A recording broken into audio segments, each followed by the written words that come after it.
C'est reparti. Dans cette capsule, on va continuer à jouer avec les variables. Cette fois-ci, on va explorer la notion de type.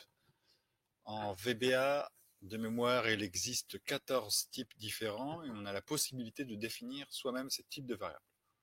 Pour commencer, on va se concentrer uniquement sur quelques-uns des types les plus couramment utilisés et qu'on va pouvoir retrouver dans quasiment tous les langages de programmation. Alors, les types. Donc, on va commencer par le type chaîne de caractères. Après, on va reparler des entiers.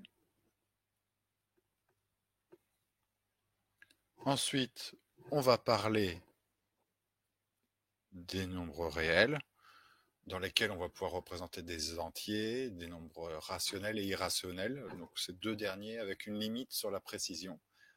Et le dernier type, qui est le booléen, celui-ci très pratique pour les tests logiques. Celui-ci a la particularité d'avoir deux valeurs vraies avec un T majuscule et faux avec un F majuscule.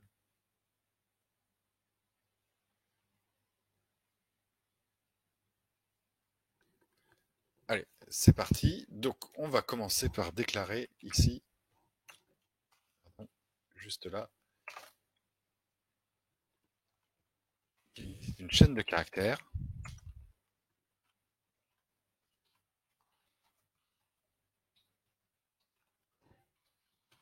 Alors, qu'est-ce que je fais ici? Je dis il existe. Il existe une boîte qui s'appelle le livre, une variable, donc livre, qui est de type chaîne de caractères. Et ce que je vais faire, c'est mettre une valeur dedans, avec l'affectation.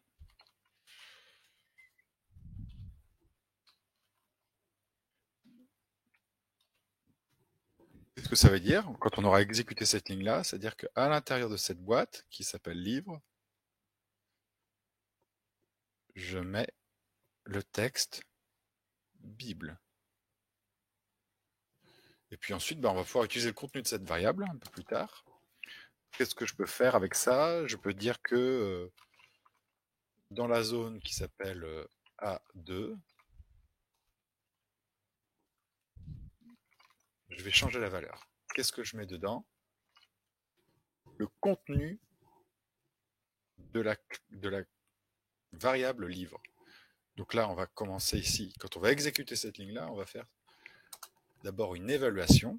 Donc la première étape, vu qu'on veut mettre le contenu de cette variable, c'est d'aller voir ici, jeter un œil. Hop, je fais un petit œil ici. Sur le contenu de cette variable. On va trouver la chaîne Bible, le texte Bible. Et on va le prendre. Et qu'est-ce qu'on va faire? On va le mettre dans la case A2. On va pouvoir tester ça. Donc la case A2, elle est là. Je me mets ici. J'appuie sur F8 pour exécuter en pas à pas. Donc ici, on voit bien qu'il existe, je vais peut-être mettre comme ça plutôt, une variable livre. Donc j'ai ma boîte, il n'y a rien dedans pour l'instant. Deuxième étape, je mets le texte Bible dedans. Et après, qu'est-ce que je fais? On voit qu'ici, au survol de la souris, ça me permet de lire directement le contenu de la variable. À l'intérieur de cette variable, qui est de type chaîne de caractères, je trouve la valeur Bible. Cette valeur, je la prends et je vais la mettre, coller, je la copie et je la colle pour remplacer la valeur de la case A2. J'appuie sur F8. Et voilà, on voit bien ici qu'à l'intérieur de la case A2, on est venu mettre le contenu de la variable livre. C'est le premier type très couramment utilisé. On va en voir ou en revoir un autre. On peut dire qu'il existe donc un entier i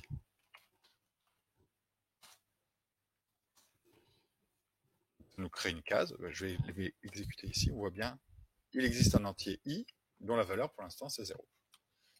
Ce que je vais faire, c'est faire volontairement une erreur ou une imprécision, parce que c'est quelque chose que vous faites assez fréquemment, que l'on fait assez fréquemment ça m'arrive aussi.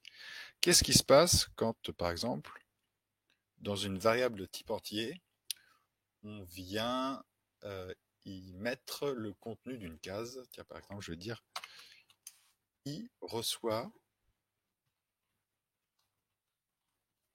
la valeur de la case C1, par exemple. Ce que je vais faire après, c'est afficher le contenu de la boîte qui s'appelle i. Je vais mettre quelque chose en C1. Bon, je vais mettre 4 pour commencer, pour vérifier que ça marche bien. J'exécute ici en pas à pas. Ici, on voit bien que la valeur de la case i, de la variable i, c'est 4. Et si j'appuie sur F8, on voit bien que ça affiche 4. Alors maintenant, ça c'était le cas normal, que tout se passe bien. Je vais modifier, je vais mettre 4,5. Et ça, c'est hyper fréquent. Je vais vouloir faire ici, dans une variable qui ne contient que des entiers, je vais mettre un nombre réel. J'exécute en pas à pas. Ici, donc, j'ai dit qu'il existait une variable i de type entier. Et qu'est-ce que je vais vouloir mettre dedans? 4,5. Qu'est-ce qui se passe ici? On voit que c'est arrondi à l'inférieur. J'affiche le contenu. 4,5. Je vais modifier ici, je vais mettre 5,6. J'exécute à nouveau. Ici, c'est arrondi, cette fois-ci au supérieur. Donc, quand on met un nombre flottant ou un nombre réel dans une variable de type entier, il y a un arrondi.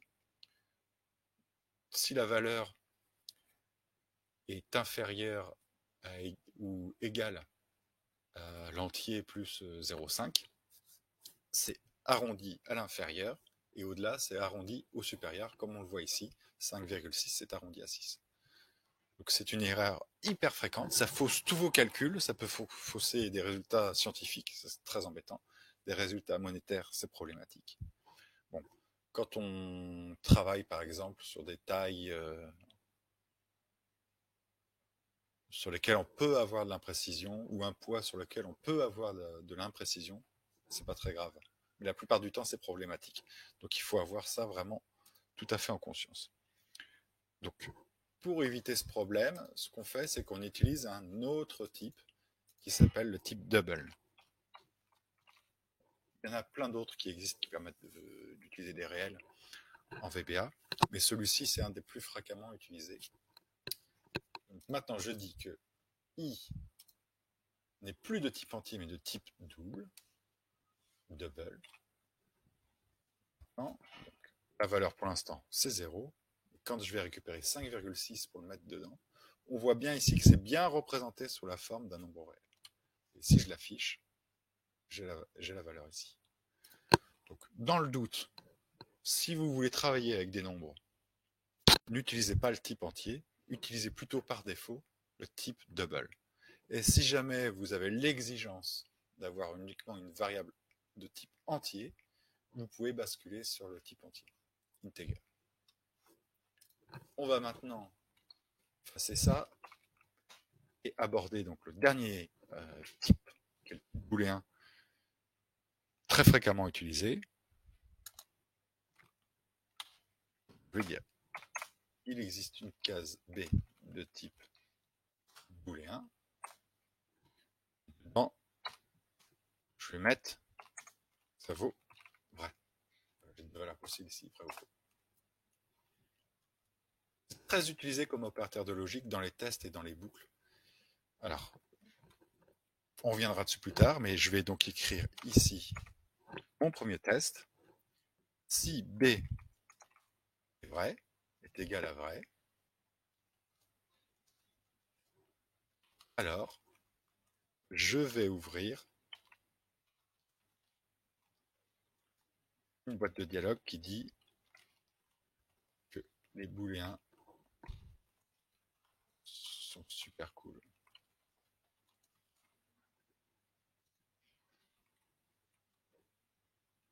En exécutant pas à pas, ici, j'ai défini un booléen qui s'appelle B, et sa valeur par défaut, c'est faux.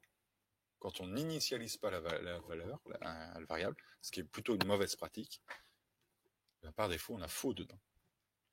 Ici, je vais remplacer la valeur, c'est-à-dire que vrai, je prends la valeur vraie et je la mets dans la boîte qui s'appelle B. Voilà, on a bien vu ici la valeur changer. Ensuite, on va faire un test. Si c'est vrai que la valeur de B est égale à vrai, alors, et c'est le cas, je vais afficher une boîte de dialogue. Et seulement si c'est vrai, on va le vérifier tout de suite. Hop, les booléens sont super cool. Ici, je vais changer la valeur de B. Je réexécute mon code. Je redis que dans B, on met faux. Et alors ici, je vais regarder, est-ce que c'est vrai que dans la boîte B, le contenu de la boîte B qu'on va évaluer, c'est égal à vrai? Est-ce que vrai, c'est la même chose que faux? Ou plutôt, comme c'est écrit, est-ce que faux, c'est la même chose que vrai? Non. Donc, on n'exécutera pas l'instruction qui est juste derrière. Voilà un exemple d'utilisation de quelques types. Donc, encore une fois, il y en a plein d'autres qui existent. Et de fil en aiguille, on fera des utilisations de plus en plus fréquentes et pertinentes de chacun de ces types.